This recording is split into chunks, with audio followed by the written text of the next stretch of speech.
Hey, it's Drybear. And while many of us have been caught up teleporting to Nightmare Dungeons, getting tons of experience, and having a much better time on the new patch, some new developments have been happening online as developers have been responding to feedback and requests for upcoming updates. So today I thought I'd catch you up on everything that's been said, what we can expect for Season 1 going forward, drop rates in World Tier 4, some things that didn't make it onto the patch notes for the last patch but are in the patch and already fixed, and much more. But first, time is running out to pick up your free Twitch drops on Twitch. Come by my live stream, twitch.tv/Drybear, live every day, and you can pick up these free back trophy and mace transmogs for Barbarian. And the end date for the Infernal Horse is ending soon. The end date is approaching. It's going to be July 2nd, and up until that point, if you gift 2 subs to any viable channel, mine is one of them, but there is a big list of the supporter creator viable channels. Gifting 2 subs, you'll get this mount, and once this is done, it's done forever. All right, I'm just gonna rapid fire through these so everyone can get caught up on what's going on. We've had a ton of developer responses on Twitter and on forums talking about what's coming up. So let's run through these so that I can just download all this information into your brain. The first was a question on the patch notes. Does this also include the changes for the areas discovered and ultra renowned for alts, or is that a Season 1 update bit? And confirmed by Adam Fletcher, Global Community, is going to be Season 1. It looks like they're going to be doing the Altars of Lilith and the world map discovery for your alts on Eternal as well, not just on Season, which is pretty cool. Chrissy asks, I had a quest reward drop in Act 6 because my inventory was full and I wasn't able to get it. If you didn't know, when you drop a legendary, a unique, or a cosmetic item and you leave the area, it will show up in your stash. But quest rewards like caches don't. And so Adam Fletcher reminds us, known issue the team is looking into right now with many other items we're tracking, looking into. So this is something that's on their radar at the very least. So they do want to have some kind of solution for this, and possibly like caches, things like that, that you leave on the ground, just like the high rarity items could end up like showing up on your stash if you were to leave it alone. Another great question is, anyone else in the EU can't get into the game after the patch? I am queuing for the game and still can't get in.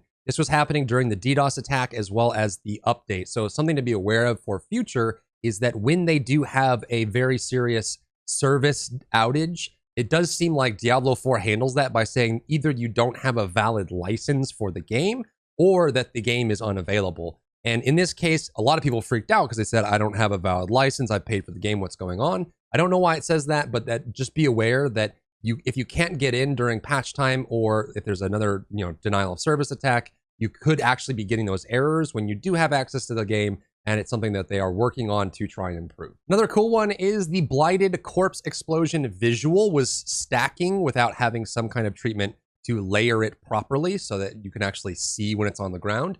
This got lumped into a patch note item that said visual improvements, general visual improvements, and this went live with the patch. So if you've been avoiding your Necromancer because the gas is just everywhere and you can't see, it has been fixed. It's in the patch. It just wasn't itemized when they did all those VFX and visual representation changes. Akaza asks a great question. Is it possible to fix the loot drop for World Tier 4? I wish to be getting ancestral gear instead of sacred gear. I feel like I'd be getting more sacred than ancestral. Adam Fletcher responds with, they're looking to adjust the rewards by Season 1, but this isn't where this topic ends. And it's a great point because even though you're in World Tier 4, you can still be getting sacred and sometimes normal item drops when you're doing your normal content. Extending from this, the associate game director on D4 says that items that drop in Nightmare Dungeons have a higher chance of being sacred or ancestral than items that drop outside of Nightmare Dungeons, which means that if you're doing normal content or equal level content or lower level content, your chance of getting sacred or ancestral is that difference there. You're gonna have a higher chance of getting sacred than if you were doing Nightmare Dungeons, which I think is another reason why it's great that they increase the XP that we're getting in Nightmare Dungeons. And going even further than that, Mr. Progs asks, usually in Diablo, the higher the difficulty is, the better the loots are. In D4, do we have more ancestral than sacred the harder the Nightmare Dungeon is? And the associate game director says yes. So not only just being in in a Nightmare equal level versus doing equal level outside content gives you a higher chance of ancestral, but also confirmed is the higher difficulty you do in Nightmare, the more ancestral you will get. And I do believe the higher the item level on average will be as well. So doing Nightmare Dungeons, super worth it for XP and gear, and then pushing higher difficulty the higher you can go without, you know, taking hours to clear the dungeon or dying a lot, you'll get more loot for that. So that is confirmed.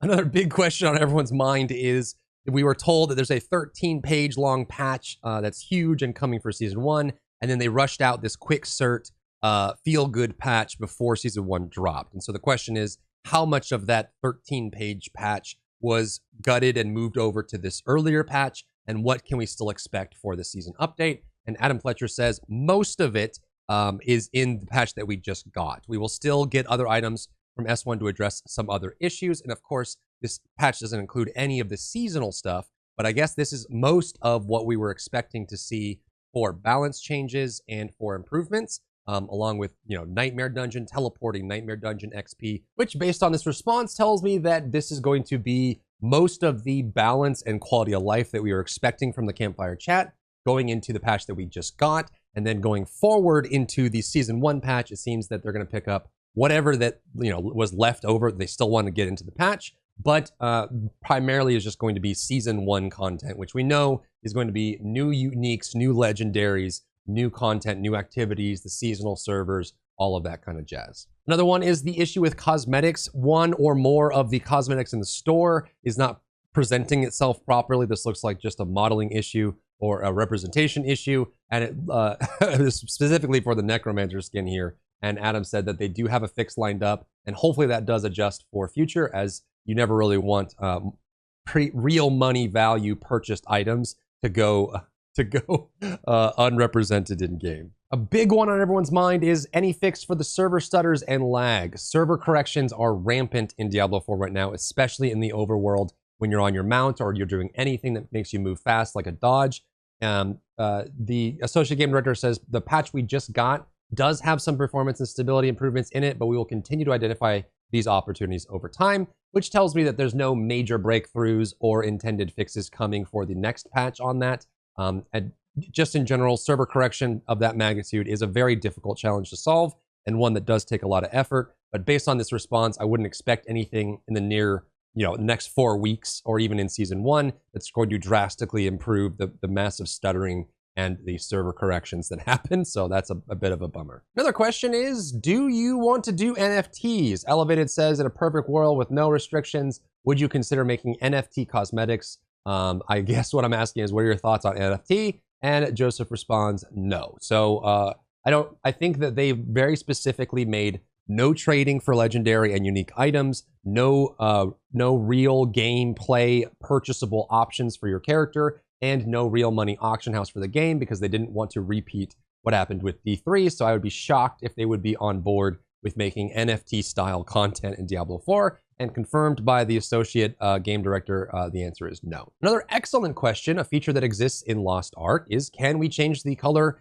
of our cursor? Some people prefer certain colors. Their brain just filters out colors differently, and sometimes people lose their cursor. You can currently change the size of your cursor in the options, but you can't change the color like you can in Lost Ark. And so is this coming? Adam Fletcher says, team has seen that feedback, and I believe it is planned for the future. So it's on the radar. I'm guessing that the UI UX team is just looking into how to implement it, and there's just not a lot of buzz or talk internally around whether this is going into the season 1. It sounds like it's not, but it at least is on their radar and something that they do want to look into doing in some point in the next quarter. Another great question is, when can we see more information? A launch date for season 1, more than just, middle to late July. Any details on what's coming on and when is the next dev update or campfire chat? And Adam Fletcher says more news on that later this week. We've actually gotten a note from Rod Ferguson, the GM, saying that next week we will have a confirmed date for season 1 in general, and we're going to get some new updates either today or tomorrow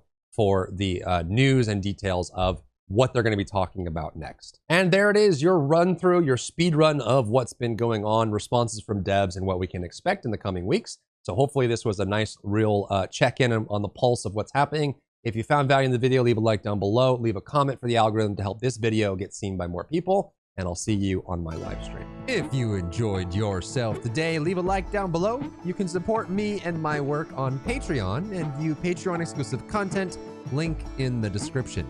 Thank you so much for tuning in, and I'll see you in the next one.